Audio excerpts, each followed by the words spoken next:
Hi, I'm Dr. Ambreesh Chawla from the Cleveland Clinic.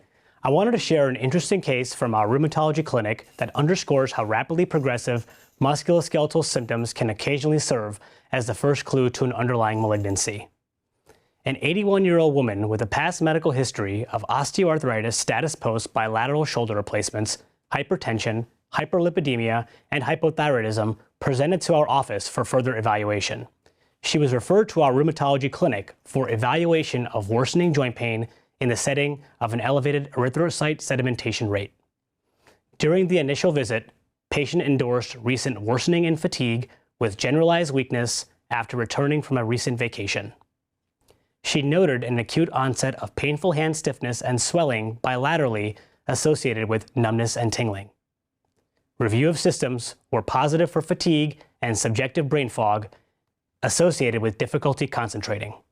Review of systems was negative for fever, rash, shoulder or hip girdle pain or stiffness, headache, visual disturbance, scalp tenderness, jaw or tongue or limb claudication.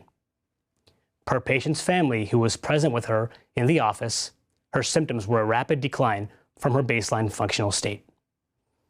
Labs revealed elevated acute phase reactants with an elevated ESR of 80 millimeters per hour, uptrending from 50 millimeters per hour 3 weeks earlier.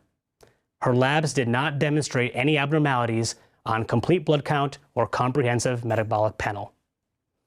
Rheumatology laboratory testing yielded a negative ANA, ENA, rheumatoid factor, and CCP. An MRI of the brain did not demonstrate any acute abnormalities but showed age-related microvascular ischemic changes and volume loss. Physical exam demonstrated diffuse swelling of the hands with palpable thickening and induration of the palmar fascia bilaterally with a firm, woody consistency. Exam was positive for synovitis of the carpal, MCP, and PIP joints bilaterally with dorsal hand tenosynovitis and tenderness to palpation. Range of motion of her hands was limited with a difficulty in making a fist.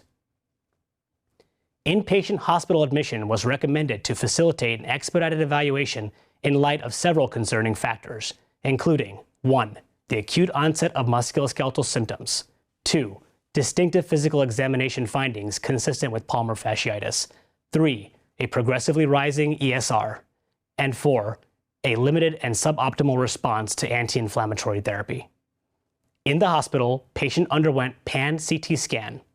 Axial and coronal images of the CT abdomen and pelvis demonstrated a 12 by 8.4 by 9.2 centimeter bulky, uniformly enhancing solid mass with lobular areas of hypoattenuating central necrosis in the lower abdomen and pelvis. Patient subsequently underwent total abdominal hysterectomy, bilateral salpingo oophorectomy, resection of pelvic mass, and omentectomy. Histopathology demonstrated stage 2B high-grade serous ovarian carcinoma. On subsequent rheumatology follow-up, physical exam demonstrated progressive flexor tendon thickening with bilateral finger flexion contractures, as seen here. Outside of surgery, our patient received multiple cycles of chemotherapy with gynecology oncology. For her Palmar fasciitis and polyarthritis, she was treated with prednisone, hydroxychloroquine, and methotrexate with a partial response. Despite steroids and conventional synthetic DMARD therapy, her finger contractures persisted. Her inflammatory arthritis did not progress after undergoing surgery and receiving chemotherapy. Repeat CT scans showed no evidence of disease in the abdomen or pelvis. Surgical correction of her contractures was not pursued. Palmar fasciitis and polyarthritis is a rare paraneoplastic rheumatologic disorder characterized by a sudden onset of diffuse painful swelling of both hands associated with palmar induration, tenosynovitis, and synovitis of small finger and wrist joints. Flexion contractures are not typically present at onset but can develop rapidly over time, as seen in this patient. The clinical manifestations of Palmar fasciitis and polyarthritis syndrome are likely secondary to tumor-derived cytokines or growth factors that activate fibroblasts in palmar and periarticular tissues.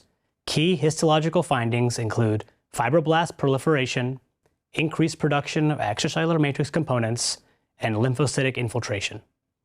Palmar fasciitis and polyarthritis usually presents in the 6th to 7th decade of life and affects women more than men. It appears by a median of 4 to 6 months before the diagnosis of cancer. While this syndrome is most associated with underlying ovarian cancer, other malignancies, both gynecologic and non-gynecologic, have been linked to this syndrome. Inflammatory markers may be elevated, but autoimmune serologies do not provide any diagnostic information. The differential diagnosis of Palmar fasciitis and polyarthritis syndrome include Dupuytren contracture, remitting seronegative symmetric synovitis with pitting edema or RS3PE, rheumatoid arthritis, systemic sclerosis, eosinophilic fasciitis, and complex regional pain syndrome. Dupuytren contracture also presents as nodular palmar fibrosis, but lacks polyarthritis, digital swelling, and is much less painful or progressive than Palmar fasciitis and polyarthritis syndrome. Palmar fasciitis and polyarthritis syndrome does not lead to sclerodactyly and spares the tips of the fingers. Steroid efficacy in PFPAS is variable. Musculoskeletal symptoms may respond favorably to chemotherapy, surgical resection. However, flexion contractures may persist. This case highlights the importance of recognizing uncommon rheumatologic paraneoplastic syndromes early in their clinical course. Maintaining diagnostic vigilance is essential, as subtle but atypical clinical findings can provide the earliest clue to an underlying malignancy. Early recognition can prove to be life-saving by expediting curative interventions. Thank you.